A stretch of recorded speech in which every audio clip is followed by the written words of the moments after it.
Welcome into Big Blue Kickoff Live, presented by Cadillac. Madeline, Burke, Shaun O'Hara hanging out in studio. It's Wednesday, my dudes, a show brought to you by Cadillac in the Giants podcast studio, presented by Hackensack Meridian Health. Keep getting better.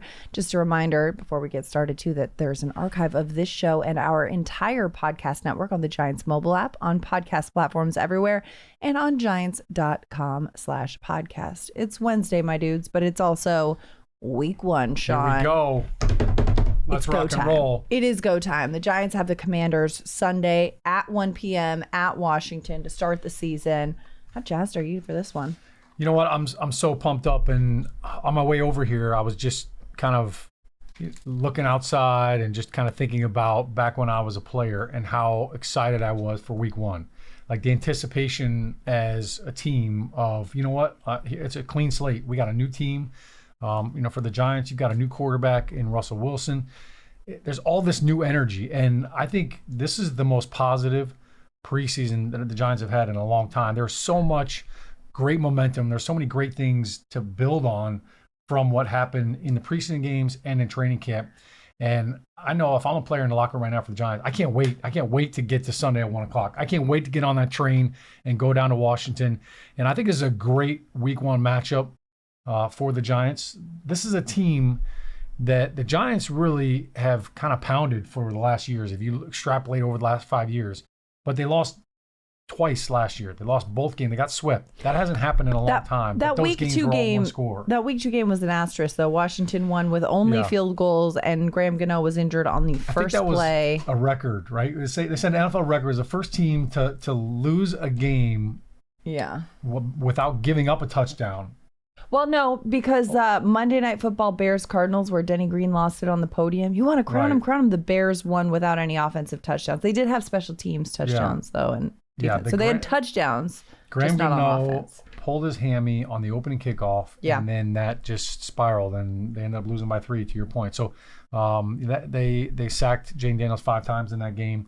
The Giants defense got off to a hot start last year. I'm sure we'll get into that a little bit. But I think offensively for the Giants, we saw a lot of production all preseason training camp. We were talking about there needs to be progress offensively, and that progress needs to be production, and it's points. Yeah. So, we're down with OPP, offensive production and points. We're down. You know me.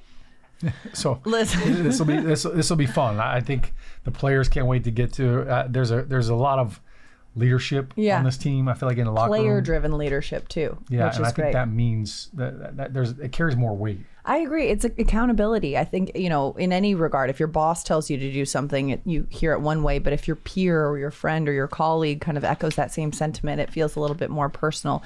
A lot of excitement around this team. The vibes are high.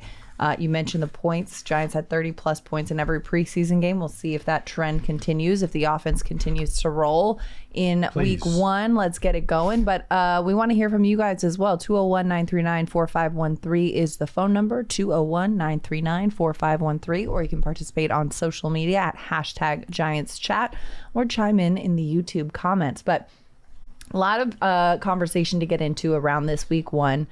We mentioned, there's a lot of excitement, a lot of optimism that you can feel from the fan base, from the media, from people covering this team. Brian Daboll right now is at the podium addressing the media.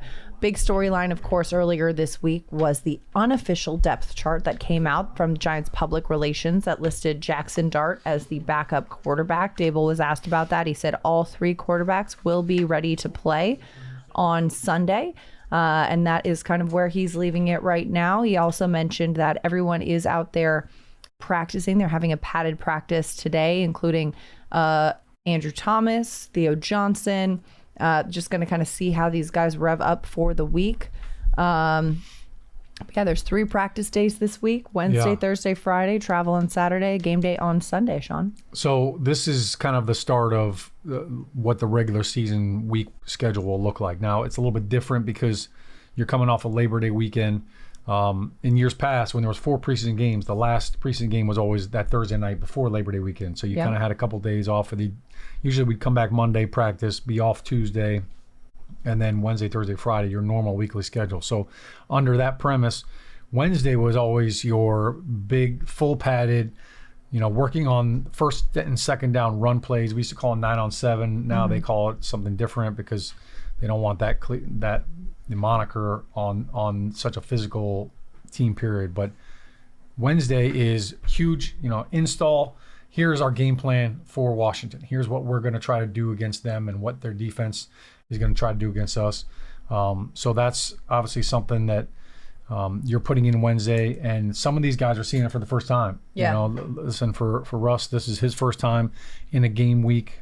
Jackson Dart, obviously, as a rookie, one of the hardest things to do as the number 2 quarterback is you've got to mentally be locked in like you're starting the game, even though you're not getting all of the reps as well. Russell will probably take all the first team reps, and Jackson Dart will probably get some. So it's always hard to kind of get thrust into it without getting all of the actual reps. So mentally, you got to stay locked in. That's also why, we saw Brian Dable and he talked to us, especially in our production meetings before the game broadcasts, about how he was deliberate about putting not just the players, but the coaching staff in uncomfortable situations and kind of surprising them with certain moments. Yeah. One of those moments did include pulling Russ out for a play, sending Jackson Dart in to say, hey, got to go in there, make a play.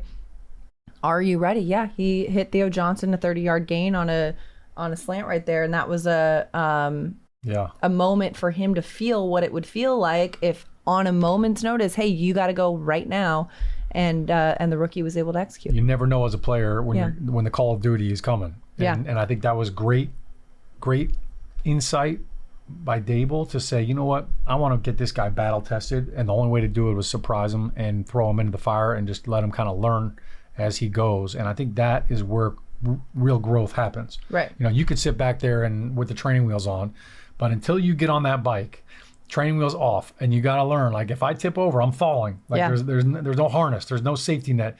That is when you really grow as a player and as a person. So I think that was huge.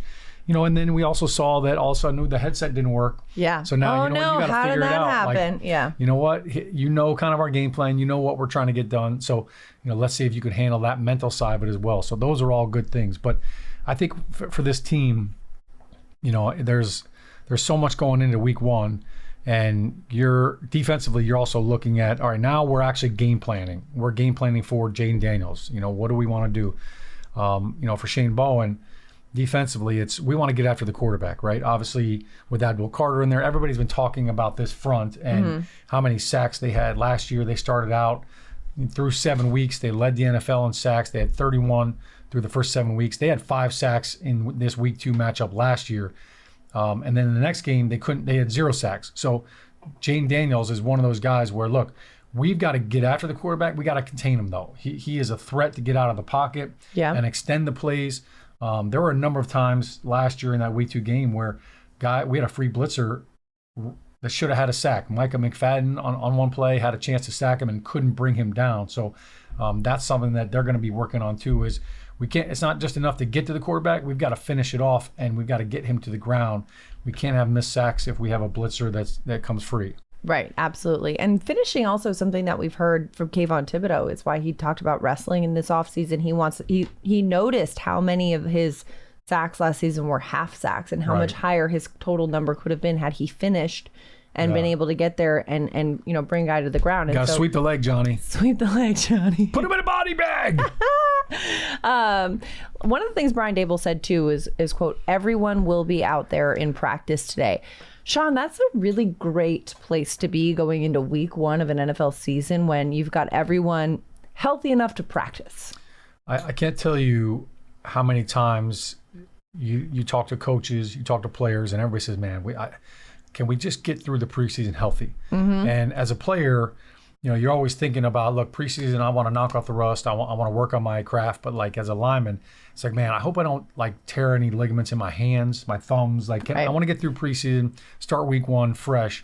And this Giants team is just that. And I can't remember the last time that the Giants started a regular season and everybody was healthy and they got through everything unscathed. So, kudos to Dable, to Shane, and the way that they planned everything, because look, there was a lot of joint practices back to back with the Jets. They played everybody in preseason, which I think was a smart move, because you got to hit the ground running. Yeah. Like when September rolls, it can't be sloppy September for the Giants. No. Week 1 and week 2 can't be, shucks, we let that one get away. No, can't do that. We cannot give away games. We can't let them slip through our fingers like they have in the past, especially to start the season off. So I think that was great. And then also, I think Aaron Wellman, he's took over for the strength and conditioning program. That has always been something that Ronnie Barnes, the head of medical for the Giants, he's vice president. I got to make sure I give him the proper title. Yeah. A VP of medical. He is always been at the forefront of nutrition and load management, recovery. Those are all things that they really looked at this offseason to say, how do we try to find a way to shake that up and kind of get rid of this that moniker that they had where they constantly led the league in players on IR. So that's all hands on deck. So kudos to them for getting through all that, and the players too for being diligent and taking care of their bodies. That's a big part of it. So man, you're all hands on deck. You got everybody on board. Let's hope that stays true through the week. But I think it's great too, because there's guys that were coming off injury that they were kind of making sure, all right, we're going to ease them into it. Neighbors, they kind of took care of him in the preseason, and then obviously Andrew Thomas, him coming off of PUP, trying to make sure he's ready to rock and roll. Yeah, it's like they say, luck is where preparation meets opportunity, and the Giants did have a little bit of luck in the fact of just good juju, and the fact that they didn't have any of those unfortunate freak accident injuries in the preseason. But I remember, you and I do preseason broadcasts of games, and usually when I've been on the sideline in years past, at least 3, 4, 5 of those hits are injury updates. We didn't have, touch wood, luckily, that problem this preseason. So we'll see if that health and that, as you mentioned, not just the staff, the training staff that keeps the players healthy, but also the players kind of taking care of their own bodies and being ready for week 1 is such an important element. Yeah, I feel like the medical tent was very rarely used. Jackson Dart, I think, got his first dose of it, and he took a big hit, and he's okay. So good. The Giants were overdue for some good luck. Absolutely. The good juju. And hey, Giants fans, make sure you go and subscribe to the Giants Huddle podcast. It features long-form interviews with Giants players, coaches, and front office staff, past and present. Plus, you can hear from the best analysts covering Big Blue and the NFL. Just search for the Giants Huddle and subscribe on your favorite podcast platform, or go to giants.com/podcasts. And don't forget, if you're on Apple Podcasts, leave a 5-star positive review for all of our Giants podcasts. 201-939-4513 is the phone number. Let's head to the phone lines, because we've got Ron in Pittsburgh who's been holding the longest. Ron, welcome to Big Blue Kickoff Live. You're on with Shaun O'Hara and Madeline Burke. What's going on? Hey, guys. Thanks for taking my call. Thanks for calling. I'm out here living in Steelers territory, but I actually grew up in Hillsborough, New Jersey. I think that's where Shaun's from, right? What's up, Ron? Ron from the Borough. B-O-R-O. Yeah, Borough. Go. B-O-R-O. That's it. Your number, I think it was 66, is still up on the scoreboard there. At least it was when I graduated there. So. Yeah, it's still there. Still rocking it. It's looking a little weathered and tattered these days, but it's still up there representing. That's awesome. Glad to have you on the Giants too. It was cool. It was a sense of pride at Hillsborough High School, having you play in the NFL. Anyway, what I wanted to talk about was specifically NFC East players. Over the years, we've had a lot of Giants, Saquon or Dory Jackson. This year it was Ojulari. There was another cornerback too. I can't remember who a couple years ago went to the Eagles. Obviously, Landon Collins went to Washington. We signed Chauncey Goldstein from the Cowboys. I think Alfred Morris played for 3 out of 4 NFC East teams. Yeah. And it just seems like that division is forgive the word choice, like pretty incestuous. Is that common across the NFL, or is that something specific to the NFC East? Yeah, good question. I don't know. I don't know that I've really got a pulse on all these other divisions and how that happens, but I do think I'm sure it happens because you get so familiar with them. And it's like, hey, you know what? Like that guy, we had a hard time tackling him, or we had a hard time blocking him. Chris Canty is a guy that comes to mind. You mentioned Chauncey Goldstein. He was wearing 99 in Dallas. So as I was watching film after we signed him, I had flashbacks to Chris Canty. We signed him from Dallas, and he was a huge factor on Super Bowl 46 team. And I used to tease Richie Sorbert. I'm like, Richie got you paid, Chris, because Richie couldn't block you. So if we can't block you, if you can't beat them, join them, right? Yeah. So we kind of brought Candy in there, and we used to kind of always, tease Chris in front of Rich about, hey, you should make sure you take Richie out to dinner because he got you paid because we couldn't handle you when we played you with the Cowboys. But I think that is, the NFC East, it's always one of the most physical divisions. So when you play in the NFC East, I feel like, when the winter rolls around, like you've got to be able to play smash mouth football on both sides of the ball. And I think that that's something that, all the 4 teams, they look at it like, hey, you know what, this guy's been in this division. They understand the rivalry. They understand what those games entail and how physical they can be. Yeah. And I think also, a guy like Landon Collins, it's like, hey, you know what, I have a chance to go somewhere else. I like being, Philly, Giants, Cowboys, Washington, like this is kind of the mecca. Like the NFC East, the spotlight's always on you. You're always playing in big games, and I think a lot of players like that too. But I think to your point, Shaun, the familiarity is a big factor. And Ron, you mentioned there's a lot of incestuous nature of guys going back and forth, but it is that familiarity. And you think about it, and it comes down to, even in the preseason when players are claimed off the waiver wire. Tommy DeVito claimed by the Patriots. Why? Because he just put a hat trick on the Patriots in the preseason. They just saw up close and personal what he's able to do. So when you're playing in division and you're so familiar with what a player is able to do, and then they become a free agent, you say, yeah, we want that guy because we know, like you said, what he's done to us. That, I think, would probably be the reason in the familiarity. And plus, for a player, not having to go too far or being familiar with the division and what it takes to go against the other opponents in it might be a benefit as well. Ron? Cool. Thanks, guys. One more question. I'll take the answer off the air. Who gets the first sack of the 2025 season? Ooh, I like the question, and thanks for the call, Ron. Who gets the first sack for the New York Football Giants? I just mentioned how tough it was to bring Jaden Daniels down. Yeah. It's getting there, like G.I. Joe, they're saying knowing is half the battle. Well, getting there is half the battle. And then you got to take them down. Yeah. You mentioned Thibodeau. I think Thibodeau has really, I've seen a lot of progress with him, with his ability to kind of finish beating the offensive lineman and getting to the quarterback. But I'll go with Brian Burns on this. Washington has kind of tweaked their offensive line a little bit. Okay. I'll say Burns, Spider-Man, gets the first sack for the Giants this year. Shaun O'Hara is officially going with Spider-Man. I am going to say, I'm going to put my faith into the young Darth Vader, the rookie, Abdul Carter, because you know why? This man is focused, determined, and he has motivation. Like when you're watching a true crime documentary and they're like, well, what's the motive? Obviously the motive is you want to get a sack as a pass rusher. But Abdul Carter tweeted out about 3 weeks ago now. Yeah. I'm sorry if you see me and I'm looking a little rough. I'm not going to cut my hair until I get my first sack. And he did not have a sack in the preseason. So I think that, this man, first of all, is going to want to come into Sunday Night Football with a clean lineup. So week 1 or week 2, he's got to get in there. And I think there's a little bit of a sense of urgency to get this going.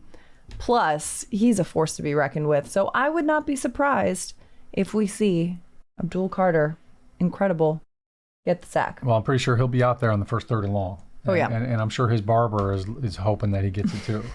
Got the barber on the sideline, just ready with the clippers. I've been sharpening these things for weeks. I can't wait to get on those buckshots. Yeah. Listen, we're ready. We're ready for it. I like that idea, though. And I think, it is interesting when you look at the way that this Commanders offense has come together, Shaun. We mentioned Jaden Daniels. He's, can be a little bit tough to get down. But let's talk a little bit about their skill position players. Terry McLaurin, they finally got that squared away, his contract. Yeah. He obviously missed quite a bit of training camp in the preseason, so remains to be seen what kind of game shape he is in. He's going to be out there because there's no situation in which he's not. I do like, though, the excitement around their young running back, Bill, Ja'Cory Croskett-Merritt, they call Bill. It feels like the Brian Robinson trade was even more of a signal of the fact that they believe in this young guy. There's a lot of hype, at least in the fantasy football world, around him. Yeah, and I think you don't make that move if you haven't already been validated by a young running back like that. Right. And if you're saying, look, we see that he's got all these tools, and we can get compensation for Brian Robinson. I think Austin Eckler too kind of gives them that luxury as well. Like, you know what, if we need to lean on Eckler a little bit more early on as he kind of gets his bearings, I think they felt comfortable with that. Austin Eckler is, he's been an every down back early on in his career. He's obviously excellent out of the backfield. So they've got a guy that can help out and carry that load. But yeah, this offense, it's interesting. Jaden Daniels, rookie of the year last year.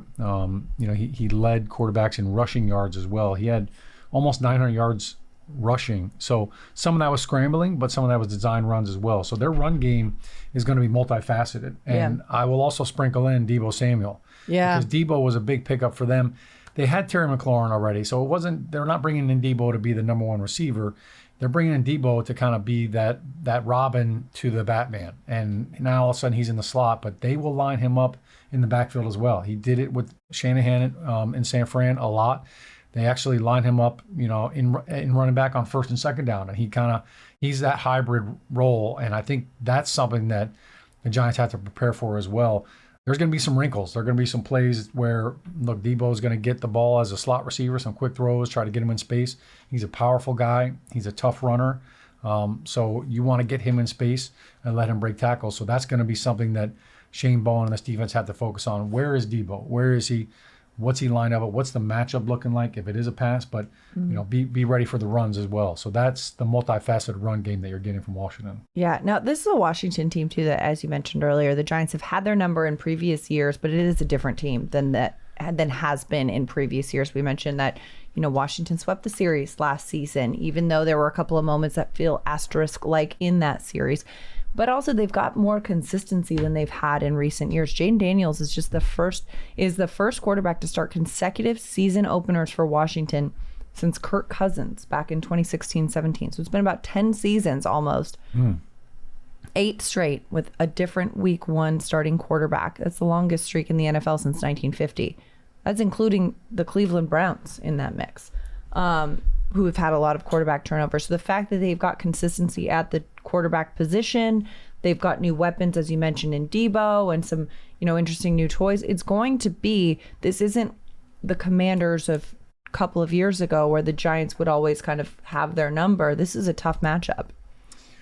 Yeah, it is. And, I'm just kind of looking at Washington's roster as well. And, I think kind of something that's flying under the radar too is Laramie Tunsil in a left tackle. So, Laramie Tunsil, he was going to be the number 1 overall pick in the draft. I think it was 2015 maybe, until the gas mask incident came out, and then he kind of slid. But he has been one of the elite left tackles in the NFL for a long time. He's signed a couple of big deals, big contracts. So that's, something to look at this offensive line. I don't think last year anybody thought that the Washington Commanders offensive line was going to play as well as they did. Sure. So the fact that they were able to upgrade some of those positions, I think that's going to bode well for them as well, and it's going to, make the Giants pass rush. That's a tough challenge. He's a tough out if you're one-on-one against a guy like that. Yeah. 201-939-4513 is the phone number, but let's head to YouTube where we're getting comments as well from some of our listeners and viewers. Thanks so much for tuning in on YouTube. Let's start with Mike Maney, Giants fan my whole life, he says. My concerns are Evan Neal and John Michael Schmitz. Any thoughts on their improvement? Oh, sorry, I'm just falling off the chair. Let's start with JMS. Yeah. This is the best I've seen JMS play since he's been drafted. And last year, I kind of go back to, I feel like in the first week of practice last year, he injured his shoulder. And I don't think he was ever 100% after that. And I felt like he kind of struggled at times with using his hands and getting his hands inside. And, that kind of, he was on the edge of defenders a lot. This year, I feel like he's much better with his anticipation.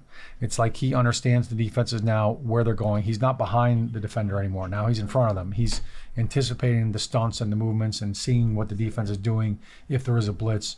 So I think he's next level from a mental standpoint. But physically, this is the best that I've seen him use his hands. And I think that's a big part of playing center, because everything is close quarters combat. Like you've got to have your hands on him before he gets his hands on you, and you've got to be quick with it. You're working in concert with your guards. You're passing off twists. Very rarely is it just one guy in front of you and you're just blocking him head up. There's guys and bodies flying everywhere. So how much tape does he have on his fingers?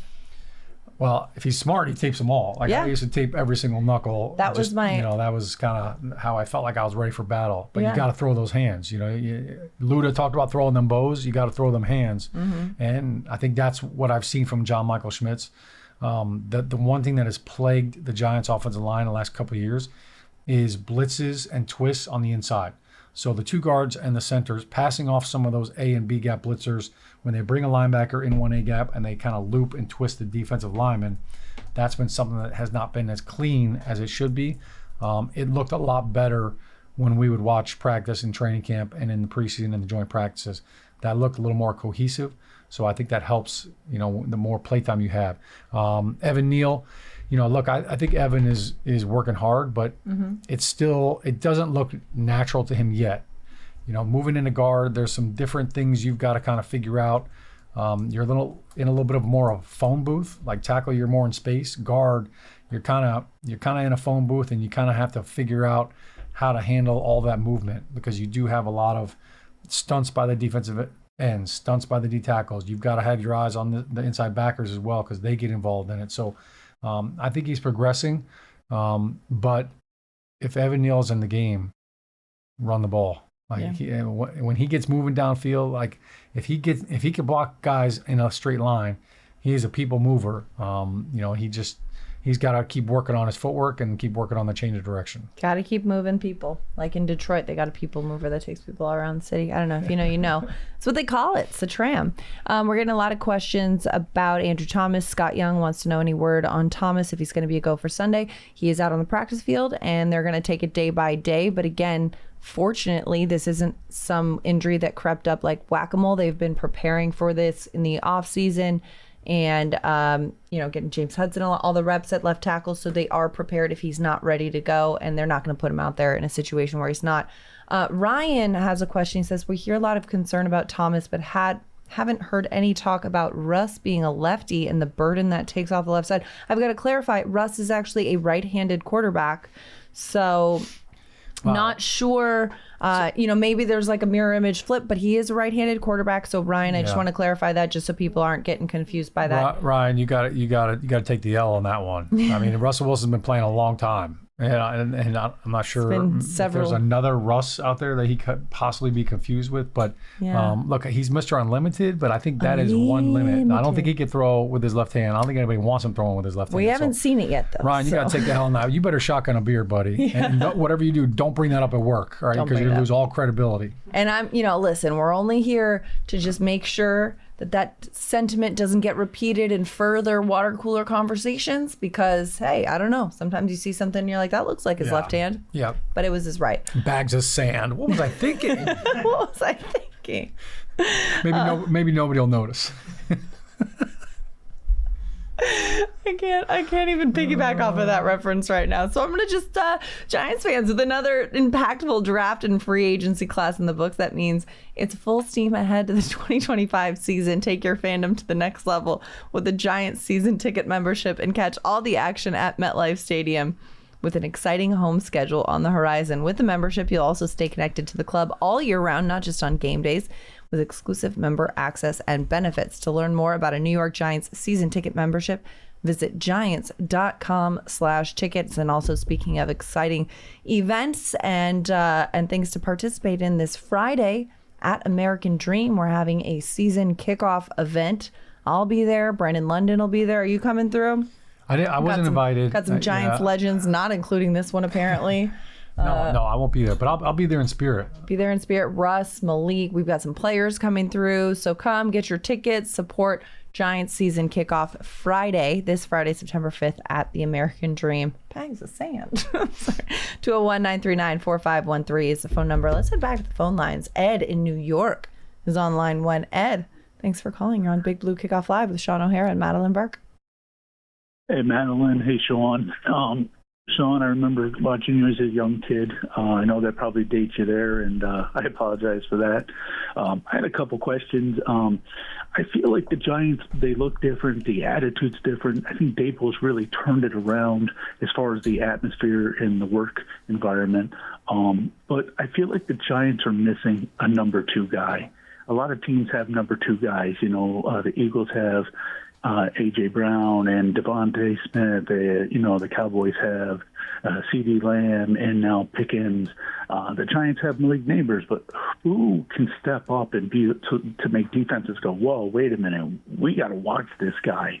I just don't know if the Giants have it. Well, so that would be the first question. I like that, and I think that there's going to be a difference in what we see from some of these skill position players with a different quarterback under center.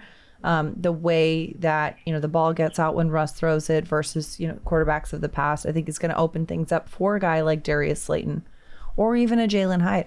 Wan'Dale Robinson also, incredible volume of receptions last year. Didn't get a lot of yak from that, but I think if there's more anticipation in the ball placement, that could possibly change this season too. Shaun, what do you think?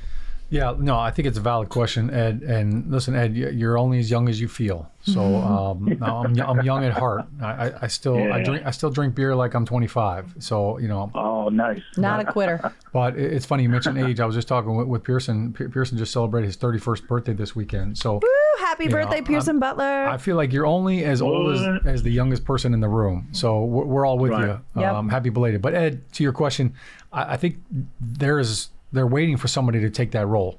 Like, who is it going to be? And I think Darius Slayton could absolutely be the guy. He has been the Giants' explosive playmaker on offense for the last couple of years.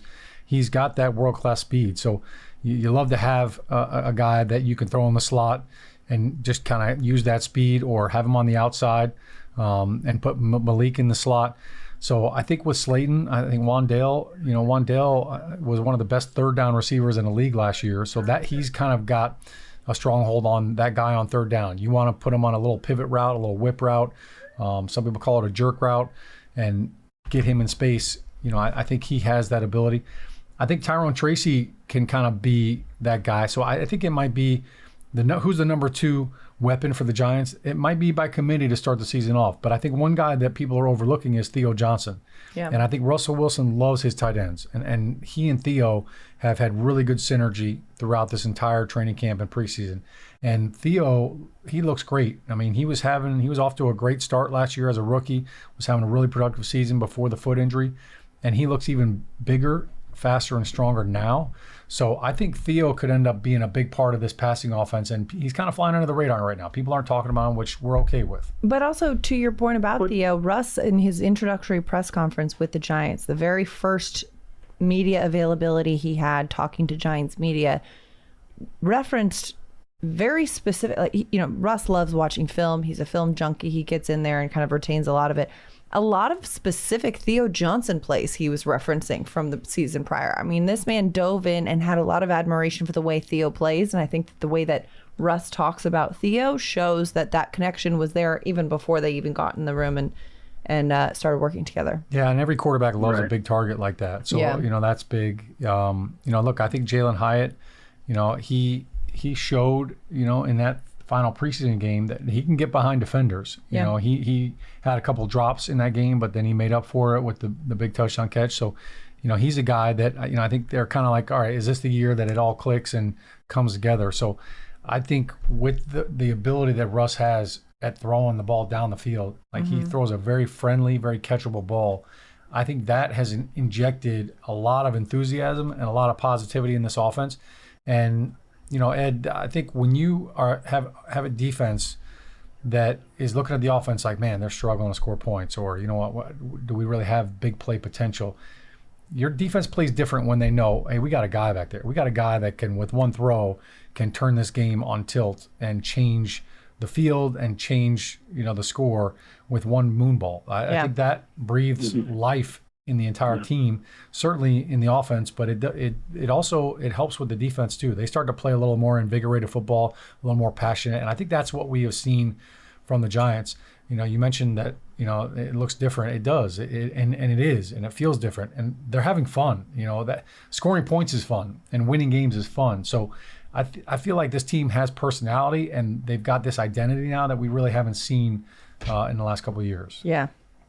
Yeah, and I know that we only have time for one more here, but do you feel, Shaun, that this team is kind of going, hey, we had something that worked where we were a punch-in-the-mouth defense with a run-it-down-your-throat run offense. Do you feel like the Giants are like, well, since that worked, it wasn't broke, maybe we'd go back that way. Now that we got Scadaboo, and do you think that might be the way things go back to where we have possibly a top 5 defense this year? I really believe that. Do you feel like it's hey, we're going to punch you in your face and then run it down your throat? Is that kind of the style that they might go back to? I mean, Ed, you're speaking my language. I'm an offensive lineman, so yeah, I love that mentality. I love that mindset. I feel like Dable has always kind of been like, all right, what are we doing well, and let's attack that. They didn't bring Russell Wilson in to hand the ball off. They brought him in to win games, so I think that they're going to lean heavily on that. I stood out on the field during one of the preseason games as they were warming up, and normally I just try to watch all different kinds of positions and just kind of see everything. I found myself aghast watching Russell Wilson throw the football. I mean, it's a thing of beauty. Like he has an unbelievable arm, even at his age. He's such a gifted thrower, and I think that's going to be a big part of the offense. Now, he's so accurate as well. So part of the run game sometimes is quick throws. So it's, hey, let's get the ball out quick. It could be a 3 or 4 yard route, but if the ball gets there on time and they break a tackle, now it's 10, 12, 15 yards to a big chunk play. So I think that's kind of going to be what it is. Dable has never been a smash mouth, run the football offensive guy. Like that's never kind of been his calling card, if you will.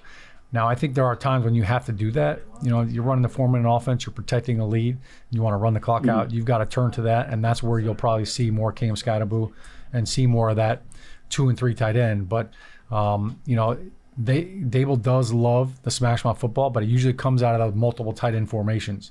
It's not necessarily with a fullback. It's let's get those guys out there. So that's what I think you look at, and when that smash mouth football and the 2-3 tight end formation comes out, and when you're running the ball well with that, it's great because now you can layer in some pass plays where the defense is condensed because you have 2 or 3 tight ends at the line of scrimmage, and now you have a lot of open space. Now all of a sudden you go to throw the ball and you get Theo Johnson out in space. You get more one-on-one coverage with Malik on the outside. So that's something that they'll probably build off of.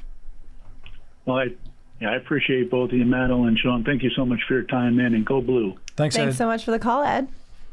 Yeah, and I mean, you just recently had some one-on-one time on the field with Theo Johnson for a feature. Yeah, it's good to kind of just pick his brain a little bit about how, going into his second year, things that he's kind of learned about how to get open and how to use his body, and just kind of being with him and standing next to him. Like he's a big dude. Like he's tall, he's got long arms. Quarterbacks love that, especially down in the red zone when we can just throw a high ball up there and let our guy go and get it.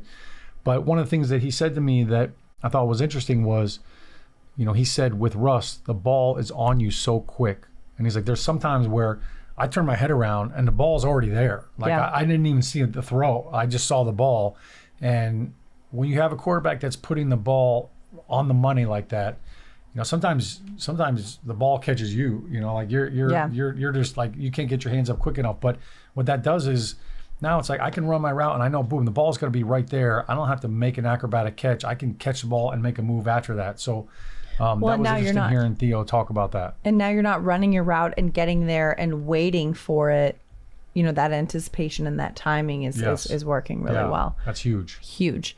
Giants fans, run or walk with Giants legends. The Giants Foundation will host a 5K race and kids run presented by Quest on Sunday, October 26th at 9 a.m. at MetLife Stadium. Net proceeds will benefit the Giants Foundation. All participants will receive a commemorative t-shirt, and after the race, stay for a post-race festival with appearances by Giants legends and a live DJ. Register now at giants.com/5K. The Giants Foundation is a 501c3 nonprofit corporation. 201-939-4513 is the phone number as we head back to the phone lines. Ernie in Dallas. Ernie is holding on line 2. Welcome to the show. You're on Big Blue Kickoff Live with Shaun O'Hara and Madeline Burke. Hey, how you doing? Doing great. How are you, Ernie? I'm down here in Dallas, and I'm a little bit of blue in the middle of a lot of stars. It's not easy. But I wear my Giant cap proudly. We respect the strength of character in that keep right waving there. the flag. You know, We'll be down your way next week. in 13 days. Yeah. 12 days. Yeah. Well, for our second win of the year. Oh, I like it. I like it, Ernie. I like a big earn. All right. Yeah, my question is, I was looking at Don't get Munson down over the there. cap last night, and we're at $9.5 million minus. What happens if we don't get that fixed by the start of the season? Good question. I think that if you're not under that, there's a penalty. There's probably a cap fee. But I think that's something that, most GMs handle. Whatever the deadline is, it's like, all right, we're gonna, they work their way up to that deadline, and it's usually, all right, what we can do to make cap room is let's go into some of our biggest contract guys, Andrew Thomas, Dexter's probably one of them, and we could say, all right, what can we do to shuffle some cap money? So all of a sudden, hey, they sign an extension, or they agree to restructure the contract to give them more money up front, which lowers the cap number over the duration of the contract. So, Brian Burns would probably be a candidate for that. It's guys that have kind of, big cap numbers, but have 3 or 4 years left on their deal. So there's ways to do that and to kind of get you back down to, you don't want to be down to zero, because you want to have a little wiggle room, because the Giants were up against that a couple of years ago, and they, it was like, hey, we don't even have enough money in the cap to sign players to come in for the last couple of games of the season. So it does become a little bit of a numbers game, but I feel like it's algebra. It's like, it's not just, pluses and minuses. It's like, if X plus Y equals Z, then, you got the Pythagorean theorem coming out. That's way above my pay grade. Carry the two, all that. I keep looking for some restructuring news, but I haven't seen anything, and it's been kind of worrying me.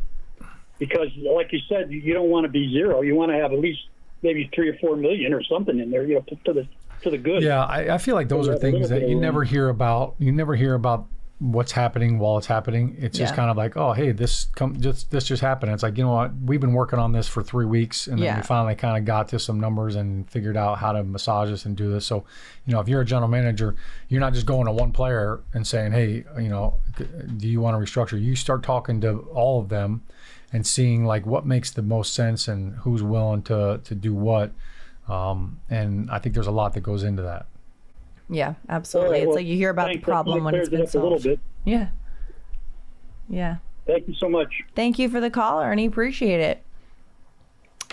Giants fans, the Giants official connected TV streaming app Giants TV brings original video content and game highlights on demand and direct to Big Blue fans. Giants TV is free on Apple TV, Roku, and Amazon Fire TV, and on the Giants mobile app. Week 1 is upon us, Shaun, and it is important, I think, for myriad reasons for the Giants to get out and start strong. You don't want another 0-2 start to the season just for vibes. Ernie's got them winning the first 2 games, coming into Dallas having won the Washington game. I love the confidence out there. But you look at the history of, season openers, or the recent history, I will say. They've been outscored 68-6 in the last 2 seasons. 40-0 to Dallas 2 years ago, 28-6 against Minnesota. They allowed 9 touchdowns and only scored 6 points over the last two season openers. That is not going to be the vibe going into this season. And I think that the biggest difference that I noticed that you can point to as a tangible difference is the preseason play. The starters have gotten out there. You mentioned no more sloppy September. They got the cobwebs off, getting the rust off, getting out there and kind of getting a feel for one another and not having to work through the kinks of a game action when they count. That, I think, is going to play a huge role. Plus, the way that we have seen offensively the Giants putting up points, no matter which unit is out there. Every unit had multiple scoring drives throughout this preseason. The 1s, the 2s, the 3s, the 4s. what have you, which shows systematically things are working and things are getting better. You've got Mike Kafka back calling the plays from the sideline so he can be more communicative. There's such an emphasis on communication and on that player-driven leadership. Russ is bringing, captain positivity. Darius Slayton talked about him the other day and was like, I've never seen somebody so consistently in such a good mood, just always up here. And that has been really good for this building, bringing that positivity into this building. But I also think this building has been really good for Russ, kind of reminding him, hey, this is a player that a lot of these guys really respect and admire and are excited to work with. And, it could be the perfect storm for all parties involved. Yeah, I think it absolutely is. And it's contagious. You know, positivity. And when you have guys like that are, that love what they do, that is tenfold in the locker room and not on the field. And when you have guys that are in leadership roles, quarterback position is always in a leadership role. But when your best players are also your hardest workers, that gets contagious. And now everybody says, all right, well, that guy, he's a 10-time Pro Bowler. If that's what it takes, then I need to start doing that too, and I need to up my game. So I think that is part of the whole plan that Joe Shane and Brian Daboll came down with. Like, here's how we want to build the team this offseason. We need guys that are going to elevate the rest of the team. Yeah. So I think that's been something that we have absolutely seen. And I think Russ, and Jameis, Jackson, even Tommy DeVito, the quarterback room, this quarterback play that we saw in this preseason, it feels like a totally different offense. Yeah. It feels like, even when Russ was in there, he came out, boom, all of a sudden Jackson Dart came in, we were scoring points. It was like the offense, there was no like, okay, well, no now drop off, we're back to like 10-yard fight, or Tecmo Bowl. There's only 4 plays that you have to choose from. No, the entire, the whole offense looked cohesive. It looked functional. Tommy DeVito threw 3 touchdown passes in the last preseason game, and that's why the Patriots signed him. Yep. And when you looked at it, Jameis Winston, look, he comes in, Jackson Dart is in the medical tent. Jameis comes in and boom, right out of the gate, boom, pops a touchdown. So that when you see that offensive production, then okay, every quarterback is seeing the same things. The processing speed of all of them has been accelerated, and the offense is blocking people. They threw the ball 50 times in Buffalo in the first preseason game, 0 sacks. So those are things that you look towards. All right, this offense looks totally different. To your point originally, Madeline, 100% the Giants, like, you have to hit the ground running. I touched on that earlier on. You can't come into week 1 and, hey, that was a wasted possession. Oh, you know what? We let that game slip away. Yeah. Like, you can't do that. The Giants have one of the toughest schedules in the league. We've been talking about it all offseason. Yeah. They've got the Chiefs coming in. So do the Commanders, though. Commanders also have a top 8 strength of schedule. I mean, pretty much if you're in the NFC East, you've got one of the toughest schedules because we're playing same divisions, that same division and the same opponents. But this is crucial, and I think that was a part of why we saw the starters play so much in the preseason, because it's, like, I don't want to risk getting guys hurt, but I can't hold them back and try to save them from injury at the risk of them not being ready to rock and roll, when week 1 rolls around. So I think that's, a big part of the plan that it was, as we saw in the preseason and in training camp, for how we're going to play guys. But I think that's really the point of emphasis. Start fast. Start fast. And red zone offense has been crucial. That's something that I feel like they worked every single day. Yeah. And the joint practices versus the Jets, that was a very big point of emphasis. It's one thing to drive the ball down the field. Once you get into that red zone now, you can't just keep kicking field goals. Yeah. You got to score points. The Giants have averaged 15.8 points per game the last 2 years in a row. Yeah. That's one of the worst scoring offenses in the league. And that's something that they absolutely feel like we had to fix. And 107 points in the preseason, it seems like they're on the right path with that. Yeah.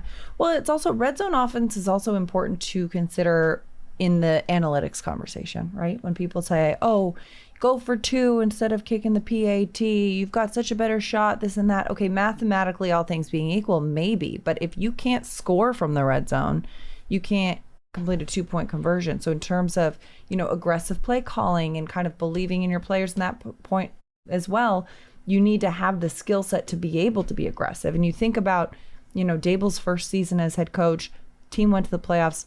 First game against the Titans, he calls a 2-point conversion. You got to be able to trust your players to punch it in when they're in that range whether it's, just driving down the field or going for 2 or whatever it takes to win the game. Yeah, and you got to execute. You got to get it done. Execution. 201-939-4513. Let's head back to the phone lines. We got time for one more call. Alex in Philly. Alex, thanks for calling in. You're on Big Blue Kickoff Live with Shaun O'Hara and Madeline Burke.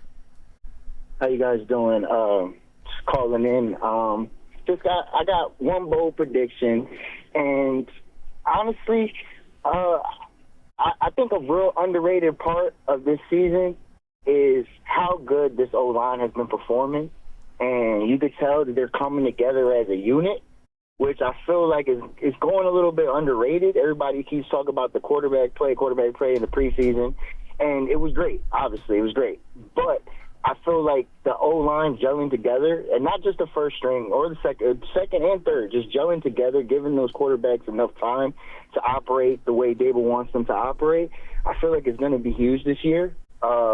People don't, we're like one of the few teams that are bringing back all 5 starters on that offensive line, but no one's taking it serious. I don't know. I feel like, Shaun, you probably know this. I remember watching 07.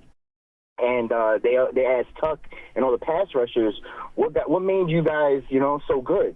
And he was saying how he had to go against those monsters on the offensive line, you, Shaun, and McKenzie and Snee and all of them, and iron sharp as iron. And I feel like this offensive line has seen one of the good defensive lines in this league, just in our own house. And I feel like they're a very underrated unit. I really do think they're primed to show something this year. And my bold prediction is Giants lead the league in sacks, and that ultimately gets us into the playoffs. I like it, Alex. I like the prediction. I'm with you.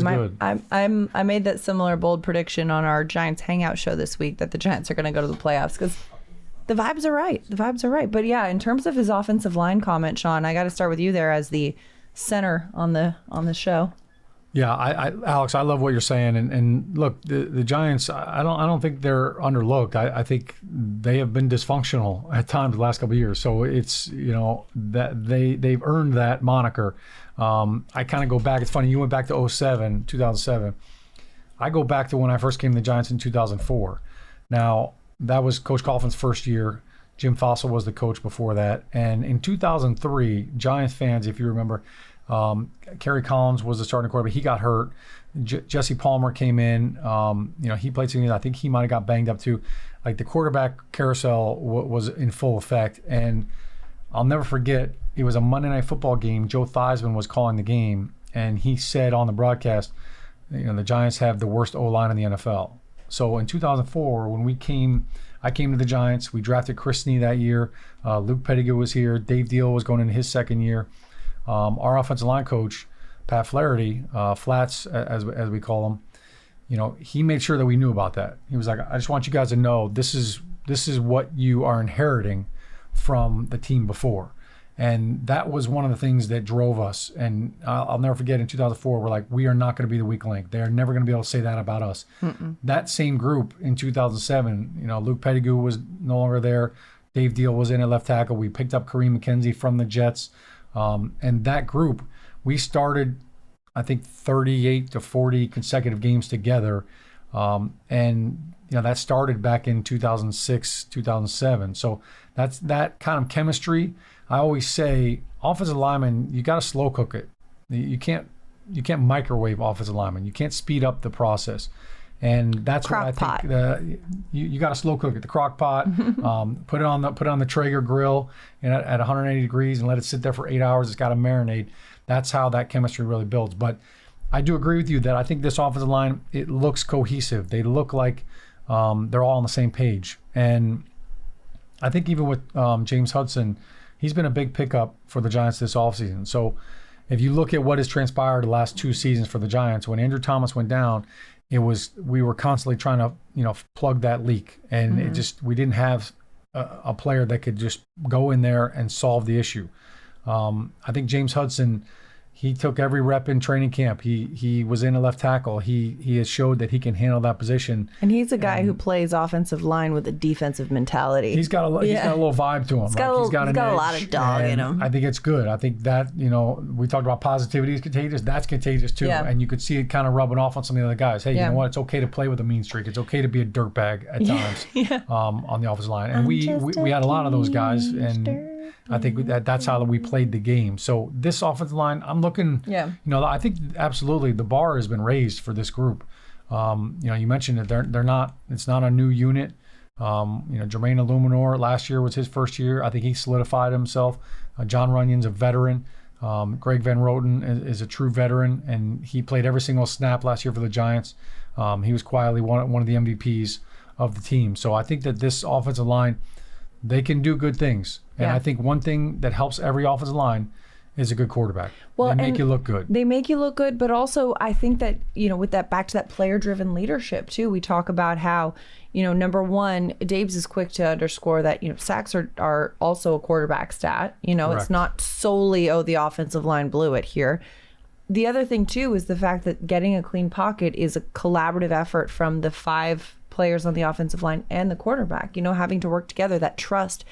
And some of these guys have talked in this preseason about how Russell Wilson, for example, they know that they're going to have to hold the line a little bit longer because he's back there and he's going to extend a play with his legs. Yeah. But they trust that he's going to make a play. And so they are locked in. They say, okay, instead of, maybe 1-2 seconds here, maybe I got to go 1-2-3 and make sure I keep this Hodor going on. Hodor. But you trust that you're holding it because something's happening back there. It's not just okay, whatever. And that trust in your teammates, I think, really has helped elevate. And also the accountability. I mean, Jermaine Illuminor talked about how Russ will kind of say, hey, point out certain things and draw attention to certain elements of, we need you to finish strong here, we need you to do this there. And that accountability of your teammates and that player-driven leadership has been rippling throughout this locker room so far in this preseason. Yeah, that's a great point too. And veteran quarterbacks, I played with one when I was in Cleveland. Kelly Holcomb would do this. Eli did this a lot too. There are plays that will come in and it's like, okay, we're taking a deep shot here. Like, we're going for the jugular. And when you have a quarterback that is next level thinking, he comes in and he doesn't just call the play. It's like, hey guys, we're taking a shot right here, all right? So I need you guys, you got to hold on to that bucking Bronco.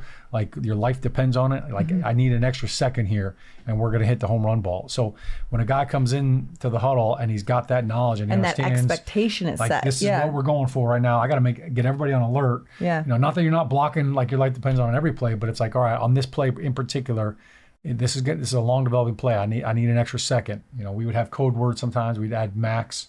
So if it was like 62 protection, 62, red would be like a quick 3-step, 5-step, so you knew the ball was coming out quick. But if they said max, you knew, like, all right, we got to hold on to the rock, or we got to hold on to the block because he's going to hold on to the rock for another second. Mm-hmm. Hodor. That's it. It's week 1. Let's go. We've made it. We made it through training camp. We made it through preseason. We are just 4 sleeps away from our first game. I had to count it. Sorry. Listen, we're still getting there. We told Madeline there would be no math today. All right? Good job. So, I got the finger counting going.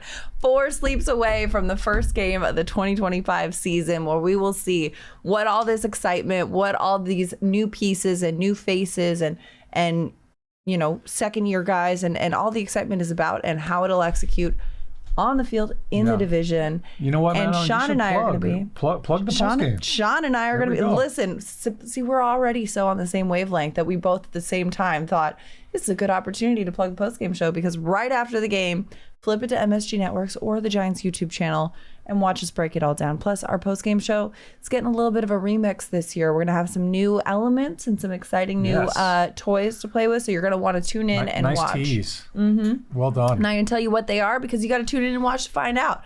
Boom. Well done. Shake and bake.